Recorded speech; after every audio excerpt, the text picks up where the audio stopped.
L'émission Kako Gospel avec Ismaël Benjamin.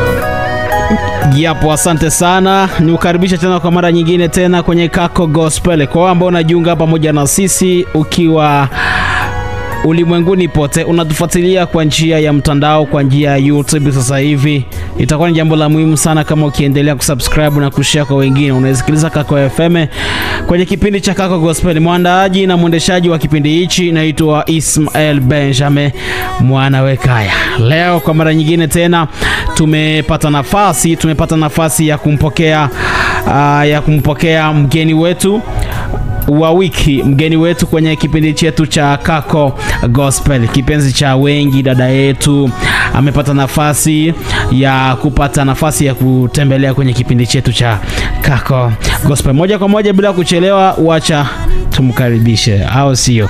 Lakini pia kwa ambaye unajiunga mahali ambapo ulipo, unaweza kutembelea tu kwenye tovuti yetu, andika www.kakofm.net. utakuwa unatushika vyema sana na utakuwa unatusikiliza vyema ulimwenguni pote. Ukiwa Goma unaweza kutufuata kunako 97.2 MHz. Good. Karibu sana dada. Asante sana. Mambo ni safi? Mungu anasaidia. Utokapo amani ipo? Yes. Hata kama ungisema kwamba mambo si sawa, lakini tu muonekano wako unaonyesha mambo iko sawa. Asante sana. Haufanani matatizo, haufanani shida. Mungu apewe sifa basi. Kwa utukufu wa Mungu. Yes. Okay. Ushaikutana na mtu anakuambia wewe ni mzuri? Ndio. Wapo. Hasa mume wako. Mume wangu anatamka ile jambo sana kila siku. Kabisa, hajakosea. Kabla ya kuanza moja kwa moja kipindi chetu cha Kako Gospel, kila jambo lililoanza limeanza kwa neno. Kwa hili tutalianza kwa neno pia. Tuanze na maombi. Mwenyezi Mungu, tunakushukuru kwa wema na fadhili zako. Asante kwa neema hii ambayo umeneemisha kwetu. Umetukutanisha hapa kwa jambo hili ambalo tunataka kuzungumza. Neema yako pamoja na sisi na roho yako pamoja na sisi. Tawala eneo hili, tawala mazingira haya. Atawaliwe na wewe, Bwana wa majeshi. Utukufu wako na uwepo wako. Kwa mambo yote ambayo tumefanya, uturehemu, tupate kibali na neema machoni pako. Kwa jina la Yesu Kristo. Amen. Mpaka sasa hivi kuna baadhi ya watu wanatusikiliza waliopo kwenye mtandao wa YouTube, lakini pia wanaotusikiliza kupitia tovuti yetu ya Kako FM, na wale ambao wanatusikiliza katika mji wa Goma wanajiuliza ni dada gani ambaye Ismaël ametusogezea tena leo. Labda tungepata nafasi ya kulijua jina lako. Asante sana papa journalist. Ya kwanza namshukuru Mungu mwenye ameniwezesha kuwa hapa kwenye Kako Gospel. Okay. Na nashukuru pia niseme community ama niseme organization yote, watu wote wa Kako Gospel. Mko watu wema, nimeona sababu mnajua kukaribisha na mimi nimekaribia. Nasema Mungu awabariki sana. Asante sana. Kwa wote ambao wanataka kunielewa zaidi, wananiita Miriam Kamashabi, niko mtumishi wa Mungu, nafanya nyimbo za injili juu ya utukufu wa Mungu. Asante. Mtumishi wa Mungu, tuko na mtumishi wa Mungu Miriam Kamashabi. Jambo la kwanza, unasikiliza sasa hivi Kako FM, tembelea tu kwenye account yake ya YouTube, andika Miriam Kamashabi. Utasikiza kazi zake, utaona kazi zake sana anazozifanya vizuri sana. Dada Miriam, Mama Miriam. Ndiyo. Samahani kwa kukuita dada. Mama Miriam, karibu sana. Asante. Lakini pia usio na tabia za kuniita papa. Ndiyo. Nizani umeoa. Hatujabahatika kuoa. Licha kwa wanawake wanakuwa natukataa. Lakini kwa neema ya Mungu tutawapata wale ambao wanatustahili. Ndio. Karibu sana kwenye Kako FM. Asante. Tumeona kazi zako zimepata nafasi sana kwenye mtandao wa kijamii. Umeanza kupiga hatua na umezipiga hatua kweli. Hii ni kitu kikubwa sana, ni kitu cha kukupongeza kwa hatua ambazo unazozifanya kwenye mtandao wa kijamii, lakini pia kwa kazi zako. Sasa hivi ukipiga hesabu za haraka, unaweza kuwa na kazi ngapi ambazo umeshazifanya? Naweza kuwa na kazi 8. Okay. Lakini ni zingi sana, lakini zenye zimekuwa official ziko 8 kwanza. Okay. Ndio. Kazi zako ni nyingi lakini ambazo ziko kwenye mtandao wa YouTube kama tunafanya kwenye mtandao ya kijamii ziko 8. Ndio. Okay. Katika kazi zako zote ambazo umezifanya, zote zina mavideo aidha kuna ambazo ziko audio tu, labda ziko namna gani? Zote ziko na mavideo sababu nimeweza kubahatika, Mungu amenipa neema na nimefanya lancement officiel ya album yangu ya kwanza. Okay. Hongera sana. Kama mwanamke mnakuwa na majukumu mengi, unapangaje majukumu ya nyumbani na majukumu yako mwenyewe, lakini pia na majukumu ya kazi ya muziki? Nawazoea kuisema kwenye media nyingi sana hapa Goma kwamba nimebahatika sana, Mungu amenisikilia huruma kanimpa mtumishi wake. Okay. Nimeolewa na mume ambaye anaokoka. Kwa hiyo kuolewa na mume ambaye ni mtumishi ni ameokoka ni kuwa na bahati. Naweza kufungua pale watu waelewe ya zaidi. Okay. Kuna wengi ambao walikuwa waimbaji wakubwa na walikuwa na ile huduma ndani mwao. Okay. Lakini walipoolewa huduma ikikata kabisa, sababu hawakuolewa na watu ambao waliweza kuwaelewa. Cha kwanza mimi Mungu amenipatia mume ambaye amenielewa, na pia ameokoka na anamtumikia Mungu, ni mtumishi wa Mungu pia. Okay. Baba yetu anaitwa nani vile? Anaitwa Theophile Mapendo. Theophile Mapendo. Mzee Theophile Mapendo, mahali ambapo unatusikiliza sasa hivi tuko na mke wako. Katika viumbe vyote ambavyo ulijua kuchagua, umemchagua dada yetu Miriamu. Ni dada mrembo sana, unajua kuchagua. Katika watu walitumwa bustanini waende kuchagua ua nzuri la kupendeza, umechagua ua la kwanza lenye kupendeza. Ndio maana sasa hivi bustani watu hawaendi tena kwa sababu ushaga vya mzuri vyote. Amepata nafasi ya kumchagua. Kwa hiyo huduma zimekutana na huduma zinasonga mbele. Ndio naweza sema vile. Okay, vizuri sana. Ni kitu cha muhimu na ni baraka kubwa sana kwa sababu kuna kama Yesu alivyosema awali kwamba kuna baadhi ya watu wanakutana watu ambao hawawafanyi waendelee kwenye kazi ambazo wanazozifanya kutokana na hili na lile, lakini umepata neema hiyo ya kupata mtumishi wa Mungu. Hivi vitu haviingiliani kati kufanya kazi za ndani za nyumbani na muziki, haviingiliani? Haviingiliane, na ningeweza kumshauri mwanamke mmoja ambaye ananifuata kwamba lazima kuamuka na mpango. Unapanga siku yako, unajua nitafanya hivi. Keti, unasikia? Amuka na mpango. Unajua saa fulani nitafanya hivi, nitayarishe mume wangu na kazi ya Mungu pia nifanye hivi, na yote itaenenda sawa na hakutakuwa fujo hata siku moja. Yapo, asante sana. Hii imekaa vizuri sana kwa wajakazi wa Mungu. Ukiwa mjakazi, ukiwa mtumishi wa Mungu, ukiwa uko nabii ambao unatusikiliza, unasikia ushauri unatoka huko. Sio kwamba umekuwa mjakazi wa Mungu, umekuwa nabii ndio utashindwa kufanya kazi za mume wako za ndani. Ataenda nje, atamleta mwingine ambaye atamhudumia. Nimekosea hapo? Hapana, unasema kweli. Kwa sababu mwanaume asipohudumiwa sana mahali ambapo atahudumiwa. Ndio. Okay. Asante sana. Ni kitu cha muhimu sana.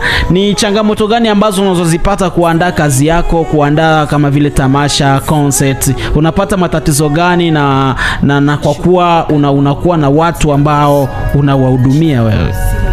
Naweza kusema kwamba kwa sasa tunasaidiana na mume wangu. Na kwa hiyo kidogo ambao Mungu ametubariki, tunafanya hiyo kazi ya Mungu. Changamoto inatokea wakati hatuwezi kupata vyote kwa wakati ambao tunahitaji. Inatupa mawazo mengi.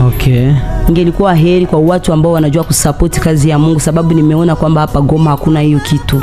Support haipo. Ili ni lalamiko ambalo kila msanii anayepita hapa anakuwa analitoa. Kwamba wawekezaji kwenye kazi ya Mungu hawapo sana. Hawako kabisa. Ndio. Kwa hiyo inakuwa ni changamoto moja kubwa sana ambayo inakuwa inakukumba wewe. Ndio, kwa wakati mmoja kitu tunapigana sababu hatukujiita. Mungu akikuita anakuwa anakusaidia pia, na mpaka sasa ni neema ya Mungu tu. Ikitokea nafasi umempata mtu ambaye anaisupport kazi yako, ameandaa tamasha kubwa, lakini hilo tamasha halitakuwa Goma, halitakuwa na Bukavu na halitakuwa na Kongo, anakuhitaji uende ufanye huduma mahali pale. Una mume, una watoto, lakini pia una familia nyingine. Utafanyaje ili mradi kila kitu kiwe sawa? Unaenda na baba hizo inakuaje? Naweza kusema kwamba haikuwa ya kwanza. Nimewahi kualikwa katika mji wa Kampala, Uganda. Nilikwenda, na hiyo ni neema pia. Njoo niongea kwamba ananisupport na ananiombea na ananisindikiza kwa maombi. hakazi sana, anaweza kubakia sasa vile mimi naweza kwenda, ananiamini na mimi namwamini. Okay. Kabisa. Ni vizuri sana kwa sababu kama atakuwa na ruksa za hivyo. Kuna watu kama waimbaji mnaimba na mna watu wanawasikiliza. Umepata management ambayo inataka kusimamia kazi zako zote. Lakini manager amekwambia Goma hakuna soko ya muziki, hautaishi Goma. Unafanyaje? Kwa sasa mimi manager wangu ni mume wangu kwanza. Ndio, sijakuwa na mwingine manager. Amejitokeza sasa, anakuja anataka kusupport. Hakuna shida kabisa. Kwa hiyo unaama? Sitaama, lakini naweza kuenda nikirudi kama wanaelewana na mume wangu nitafanya kazi ya Mungu. Kwa hiyo mnatakiwa haya majukumu haya. Kwa anatakiwa apitie kwanza kwa mume wako na mambo yote ende sawa. Vizuri sana. Tumetembelea, sisi ni wa Mbeya. Watangazaji wa habari ni wa Mbeya. Mdomo wetu macho yetu ni makubwa sana kama ya tai. Tunaonaga kwa mbali. Sisi ni wa Mbeya mama. Na jambo hili tumeona kwenye mtandao kuna kitu ambacho umewekwa ikawa kama ni concept. Hatujui ni kitu gani ambacho kinakuja, lakini tulitaka utuambie ni kitu gani ambacho sasa hivi kwenye page yako kwenye mtandao wa kijamii ambacho kinaongelewa na kinakuongelea wewe sasa hivi. Asante sana. Nataka nitambulishe watu kwamba tunaandaa mpango mkubwa sana. Ibada yetu ambayo Mungu ameweza kutufunulia, na nafikiri kunapita miaka sasa 2. Na hiyo ibada inaitwa kwa jina la Tukuza. Ndio, tumesha kufanya ibada ya kwanza, nafikiri itakuwa deuxième édition ni sema français. Na itakuwa mwezi wa 10. Siku 26 pale ya mwezi wa 10. Tutaanza na saa 7 za mchana. Na nafikiri ningelipendelea watu wasikose kabisa, sababu kuna baraka kubwa ambayo Mungu ataifanya. Tuna nyimbo 7 ambazo zitakuwa zinafungua albumu yetu ya pili. Na zimenibariki kwanza mimi. Wewe mwenyewe ulioziandika? Ndio. Nimeanza kuziandika hapa wakati yenye nchi inaonekana kama vile tulipokuwa kwenye matatizo hivi. Ila matatizo yameshaisha. Ndio, Mungu akaweza kunitembelea na Roho Mtakatifu akanijaza kabisa, akanipa hizo nyimbo. Lakini katika albumu yetu ya pili tutakuwa na nyimbo 14. Nataka watu wakuje wabarikiwe kwanza na hizi 7 ambazo tutawapatia. Maandalizi ya kitu hiki kuna namna gani? Na umesema lakini hujatuambia itakuwa ni sehemu gani? Hilo jambo la kwanza. Jambo lingine, labda kuna masharti fulani ili mtu naye akuja ashuhudie kwa hiyo neema. Kuna mchango ambayo mtu atatoa, kuna pesa kiasi fulani ambacho mtu anatakiwa ili akuje akuone live kitu utakavyoimba. Ndio, taeleza tena zaidi kwamba kuingia ama kuparticiper ile kilte yetu tunaomba tu mchango wa 2500 francs. 2500 haifiki hata $1. Kwa zaidi ndio naweza kupana $10. Na tutakuwa kwa kanisa yetu. Mimi ni mama mchungaji. Hapa radio ni kwetu tuna manager. Ndio. Tuna manager ambaye mambo kama hayo yakosagi kuja kuparticiper. Merci beaucoup. Ketia, anaitwa Ketia. Umeshamona ndio aliyokupokea. Mambo kama hayo akosagi kufika ili kuja kuwa support wote kama nyinyi. Kwa hiyo ukitoka aidha siku dharura kuja mwachia tu invitation ili awe pale. Akaribia na Mungu amlipe. Haya, asante sana.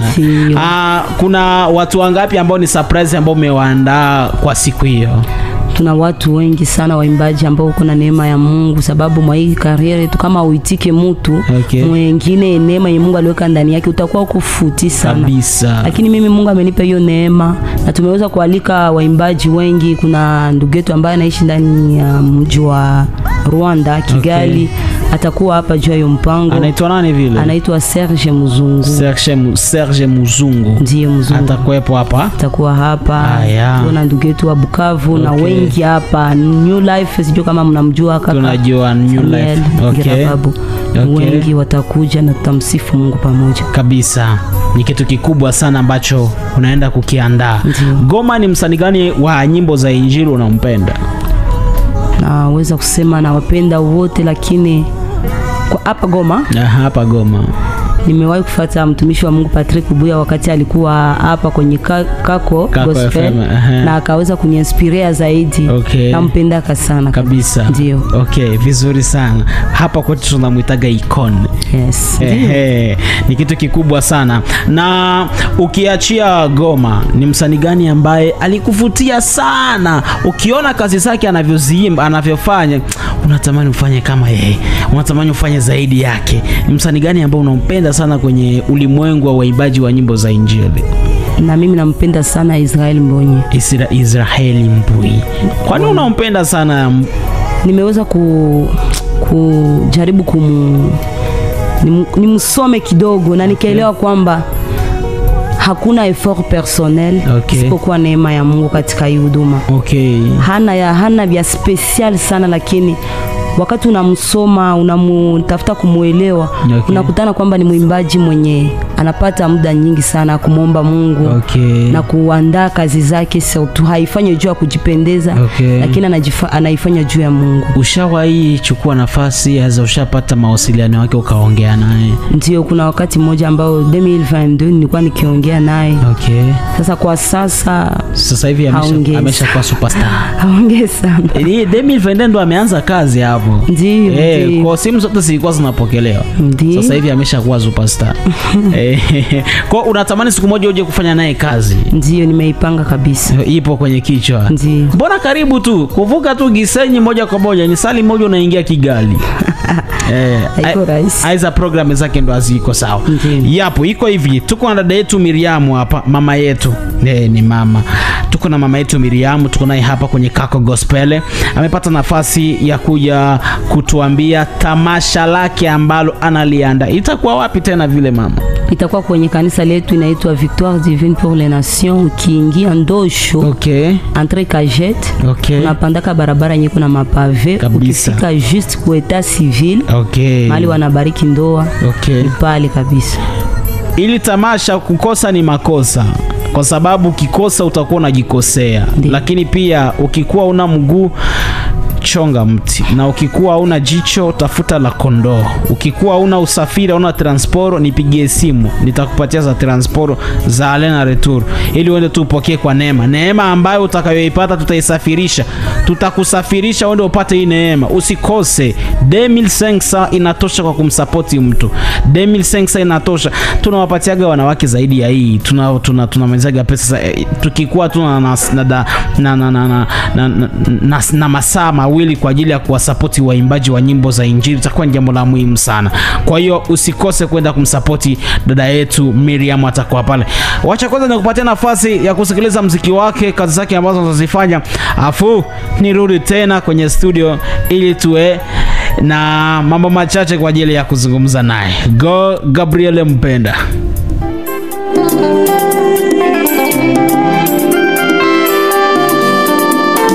Asante Yesu. Hapo mwanzo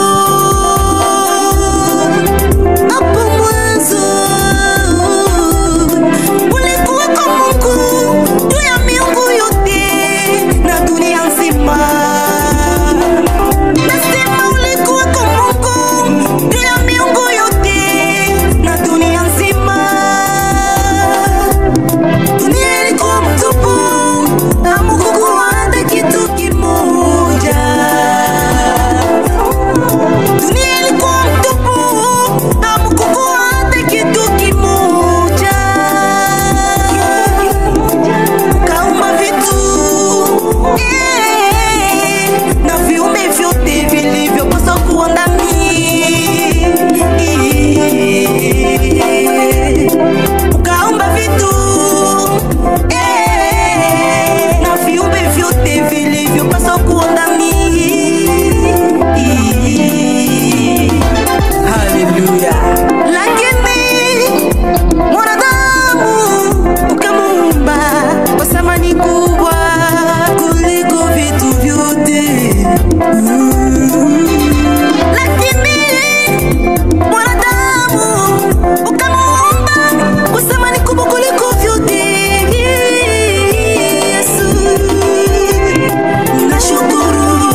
ukatushindia, tulipokata tamaa ukatutia nguvu, tulipotangaziwa kufa ukasema hapana, tutaishi milele yote.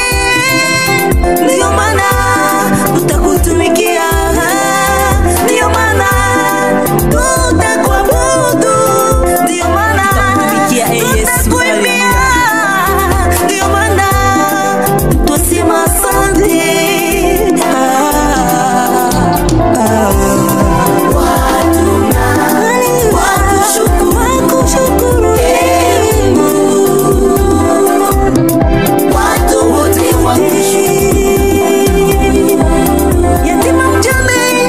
Washughulika naye, wakushukuru, Mungu wetu, watu wote wakushukuru.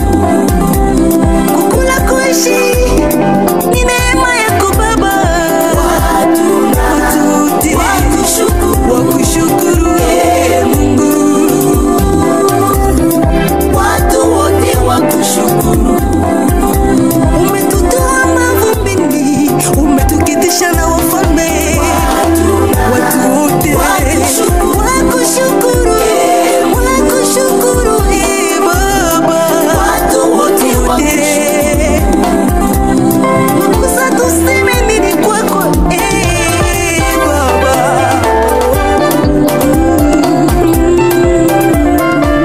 Tujiunge pamoja tumsifu Bwana, maana kwake kuna raha, hakuna aliye kama na yeye. Haleluya.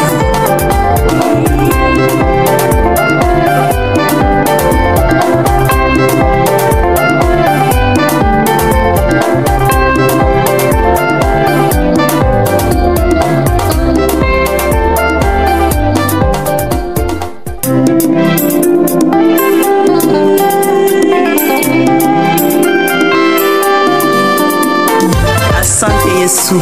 Hapo mwanzo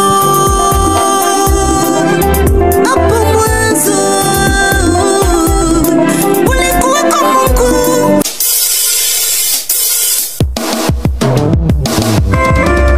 Tu es son pareil, tu es au-dessus de toutes les choses. Tu mérites nos louanges et nos adorations. Mon côté kokani na yo papa, yondi kolo na biso.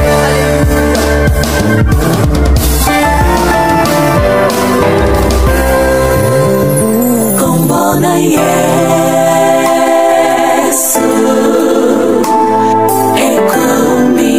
ekomisama kombona Yesu yapo moja kumbuya Yesu esanjola nalingianga kumbuya Yesu kumbuya Yesu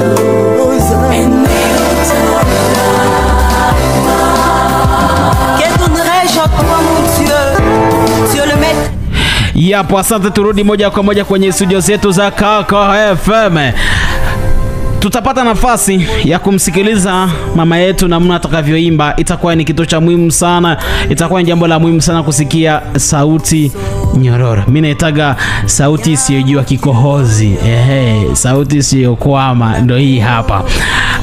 Mama yetu, Yes. Kako FM na Kako Gospel ni redio ambayo inapatia vipindi, inapatia watumishi wa Mungu nafasi kubwa. Asante. Kwa hiyo kwa kazi zako ambazo utakuwa unazifanya, Kako FM pamoja na Kako Gospel ipo tayari kwa ajili ya kusupport. Tunashukuru sana kabisa. Ulivyoingia ni kitu gani ambacho kimekuvutia? Nilikuwa nikiona kwenye picha ya waimbaji wengine wakifika hapa na mimi nilipenda sana. Nikaangalia comfort. Nikapenda sana na nimefika, nimeshuhudia. Ningependa niite wengine waimbaji mkuje kabisa. Sana. Waambie karibu sana. Ndio. Ukikutana na meneja wa redio hii, ni kitu gani ambacho unaweza kumshauri? Nitaweza kumshauria waweze kutusupport pia, lakini pia tunahitaji pia TV ya Kako. Okay.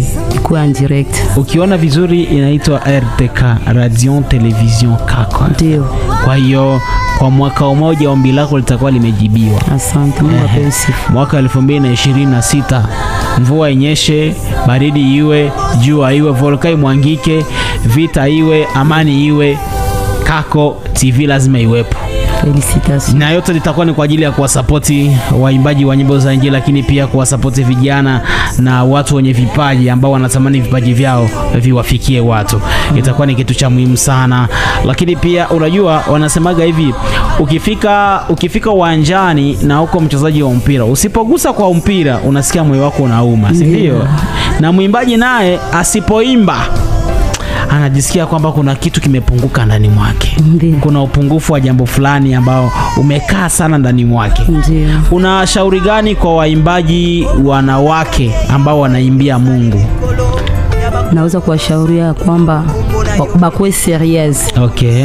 Nisema mkiswahili kwa kwetu bakwe serious katika mambo ambayo wanaifanya. Okay. Wajipange zaidi ya yote, wamtumikie Mungu kwa kweli na kwa haki. Kabisa. Sababu mwisho wetu atujue nini njoo vitakuwa. Okay. Wengi waliimba kama vile Biblia inaandika kwamba wengi watamwambia Bwana niliimba nikatabiri na siku moja watakwambia ondokeni. Sasa hujui.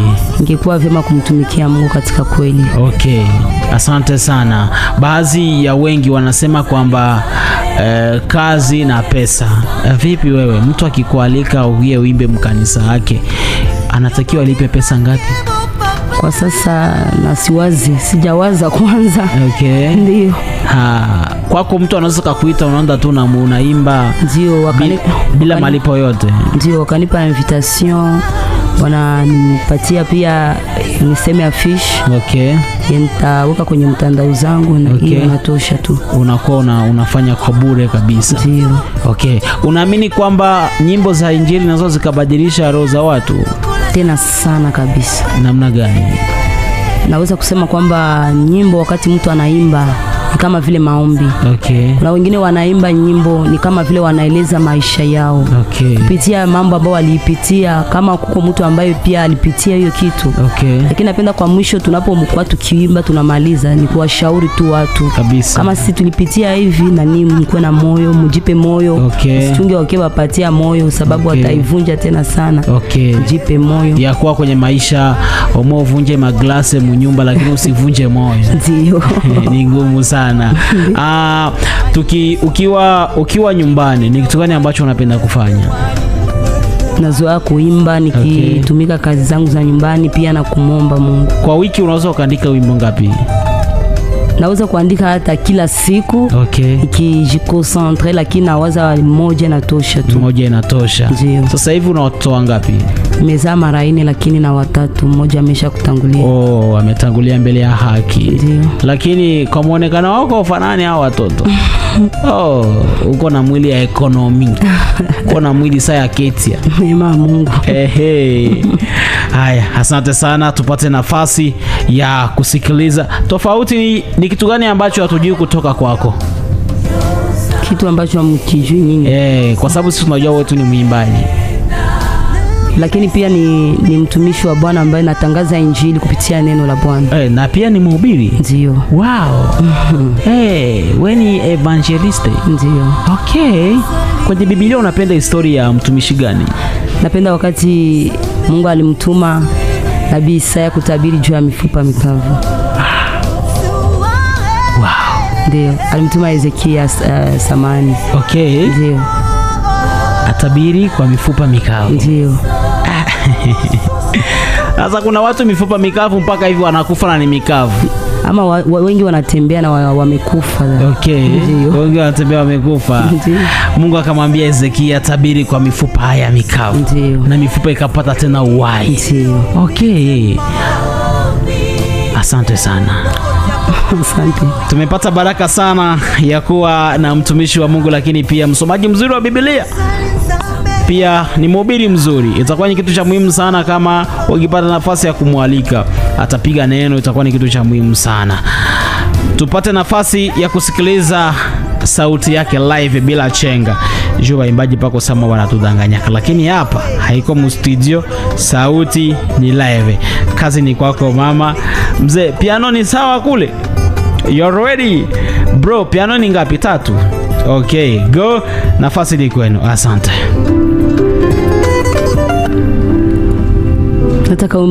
Nataka imba nyimbo ambayo inasema rafiki wa kweli ni Yesu Kristo. Okay. Nataka nikujue sana ili niwe nayo amani. Nataka nikujue sana ili niwe nayo amani.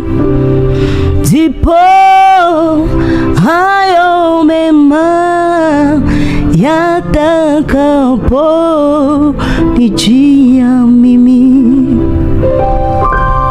Ndipo hayo mema yatakapo nijia mimi. Ndipo hayo mema yatakapo nijia mimi. Wengine wanataja magari na farasi, lakini mimi nitalita aja jina lako Bwana wangu. Wengine wanataja magari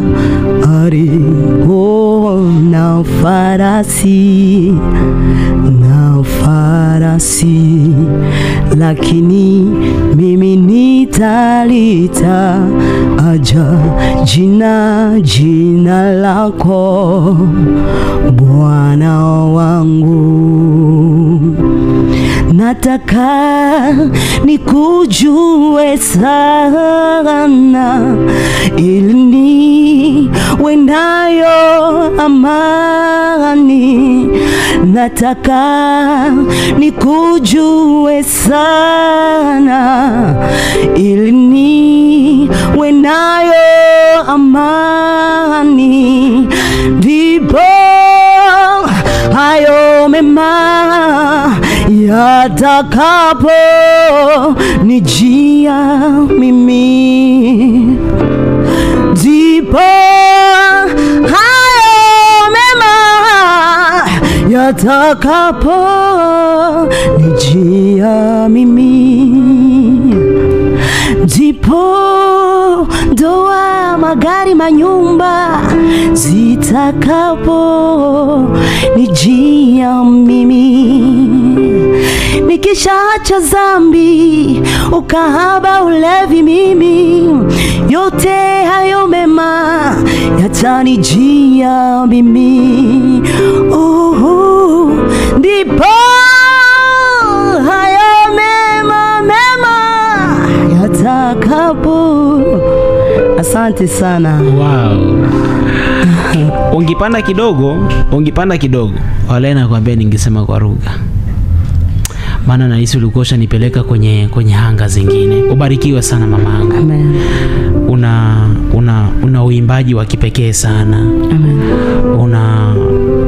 Una uimbaji ambao mtu unaweza ukajisikia mtu ameenda kwenye hanga zingine.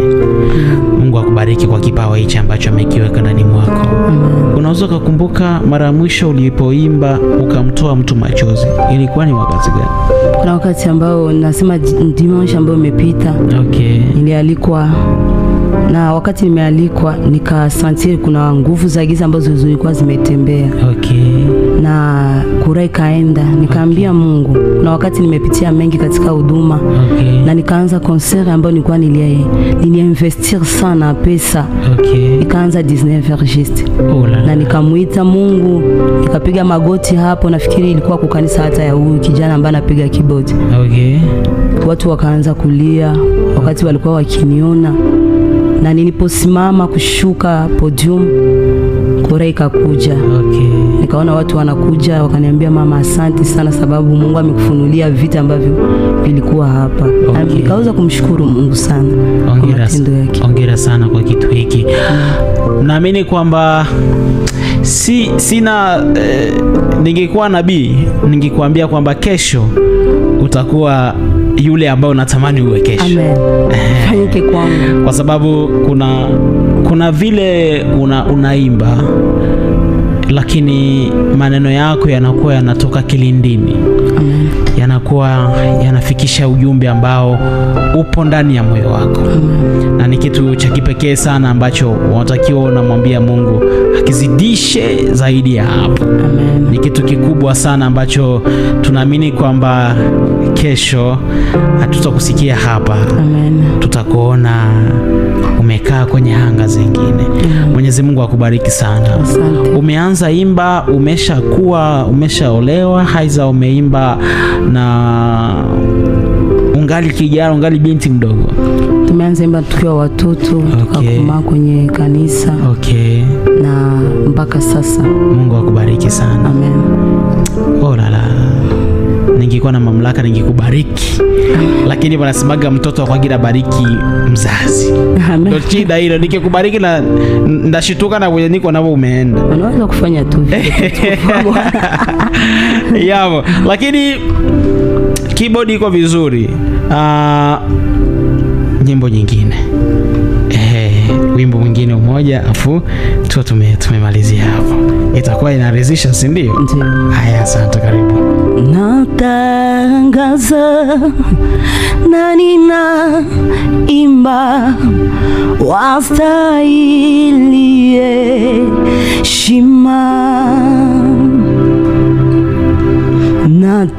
Natangaza na ninaimba wastahili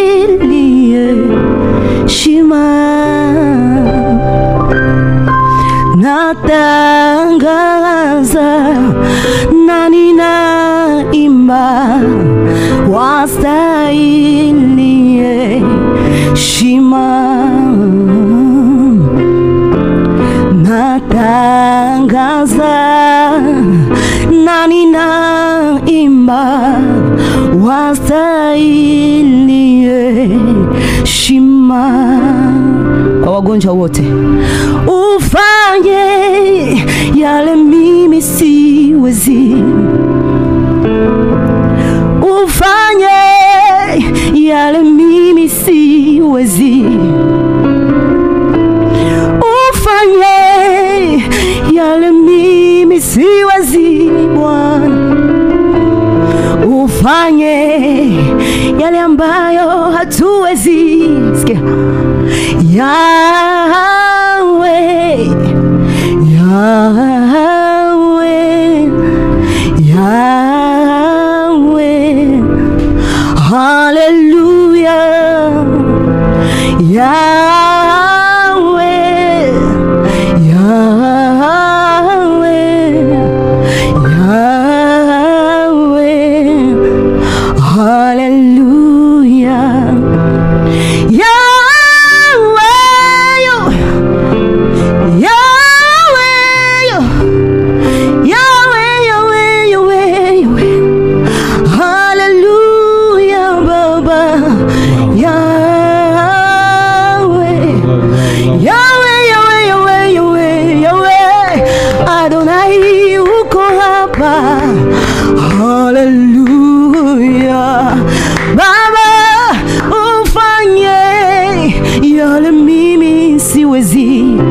Wakongomani tunahitaji amani, Bwana. Fanya yale hatuwezi. Umoja, upendo kwa Wakongomani tunaomba, yale sisi hatuwezi. Kwa wajane, mayatima, ufanye yale. Haleluya Bwana, haleluya. Merci. Wow. Asante sana. Asante kwa kitu hichi. Mudi imepunguka kwangu. kwa sababu ni kitu sema kuna vipaji ambavyo Mungu ameweka ndani ya watu, na kuna watu wana karama ambazo Mungu ameziweka ndani ya watu, na ikawa ni baraka sana. Labda pengine tungisema kama Daudi alipiga kinanda, alipopiga kinanda mapepo zikakuwa, watu wakawa wanafunguliwa. Alipopiga kinanda Daudi, ufalme ukakuja kwake. Basi sauti hii ikupeleke kule ambapo Mungu alipanga uwepo. Ni kitu cha kipekee sana. Tunashukuru, tunafurahi kumpokea mtumishi wa Mungu Mama Miriam. Kako FM, Kako Gospel itakuwa na bega kwa bega. Amen. Kwa sababu ni kitu cha kipekee sana ambacho umekiacha ndani mwetu. Umebariki sana redio hii na ni kitu cha muhimu sana. Basi mpaka hapa sina budi ya kuja kufika mwisho kwenye kipindi cha Kako FM. Asante kwa ulikuwa pamoja na mimi. Asante kwa kwamba ulikuwa na sisi. Kwenye kamera alikuwa dada yetu Jedida, alikuwa pamoja na sisi, lakini pia alisindikizwa na dada yetu Ketia. Fundi mitambo wangu Gabriel Mpenda, shukrani sana kwako. Leo kamera ilishikwa na wanawake tu. Asante kwa kitu cha muhimu sana. Lakini tulianza na maombi. Mama yetu, tunakupatia nafasi ya kumaliza kipindi hichi kwa maombi. Tunakushukuru Bwana mabwana, asante kwa matendo yako makubwa ambayo kila siku unaendelea kuitenda ndani ya maisha yetu. Asante kwa maana Bwana uliitika tuwe hapa magharibi ya leo kwenye radio Kako FM. Na mimi napotosha miguu yangu mahali hapa, acha niache baraka zako zitawale hapa. Kwa miradi yote yao Bwana uwapatie neema ya kuitimiza. Naomba protection divine yako juu ya wamambo wote wa hii radio. Na sisi pia Bwana tunaomba uendelee kuwa juu yetu. Usituachililie, neema yako iwe juu yetu. Asante kwa magharibi ya leo katika jina lako Yesu. Amen. Amen. Asante sana kwa nyote ambao mlikuwa pamoja na sisi kwenye Kako FM. Tunawashukuru kwa muda huu mzuri ambao mlijipatia kwa ajili ya kutusikiliza vyema sana na vizuri sana. Tukutane tena kwa majaliwa ya Mwenyezi Mungu. Mungu akubariki, akufanye kuwa na wewe baraka siku hiyo, siku ya baraka kwako. Kwa heri.